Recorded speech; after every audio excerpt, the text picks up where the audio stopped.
এই মুহূর্তে চট্টগ্রাম থেকে যোগ দিচ্ছেন ইকরাম হুসাইন। তার কাছেই জানতে চাই, ইকরাম, বিপিএল এর চট্টগ্রাম পর্ব শুরুর আগে নানা ধরনের আলোচনা, রাজশাহীর ক্রিকেটারদের পারিশ্রমিক পাওয়ার ইস্যুতে অনুশীলন বর্জনের মতো গুঞ্জন আমরা শুনছি। এটা গুঞ্জন নাকি আসলে সত্য, সেই বিষয়ে আমাদেরকে একটু জানাবেন, এবং অন্য দলগুলোর আসলে অবস্থাটা কি?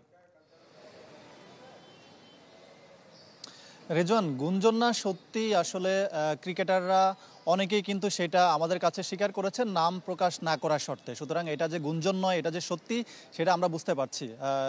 তা না হলে ধরেন চট্টগ্রামে তারা এসেছে আর 2 দিন আগে, তাহলে কেন অনুশীলন করবেন না? কারণ আমরা যে কোনো ভেন্যুতেই দেখি যে প্রথম দিনেই তারা অনুশীলন করার চেষ্টা করেন। যদিও আজ আগামীকাল তাদের খেলা নেই রাজশাহী, তারপরও যেহেতু অনুশীলনের ঘোষণা দিয়েছিলেন মিডিয়া ম্যানেজার, সেহেতু অনুশীলন করার কথাই ছিল।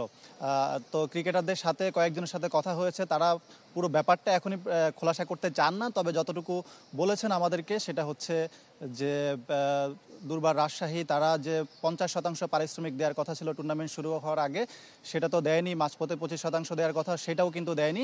কোনো টাকাই দেশি ক্রিকেটাররা পাননি, বিদেশিরা কিছু কিছু টাকা পেয়েছেন এবং বিদেশি কোচ যারা আছেন তারা হয়তো বা কিছুটা পারিশ্রমিক পেয়েছেন।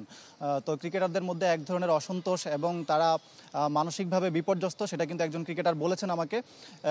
যার কারণে তারা আজকে অনুশীলন করেননি। তবে তারপরও তারা আরও একটা দিন সময় দিতে চান দুর্বার রাজশাহী যে ম্যানেজমেন্ট আছে তাদেরকে।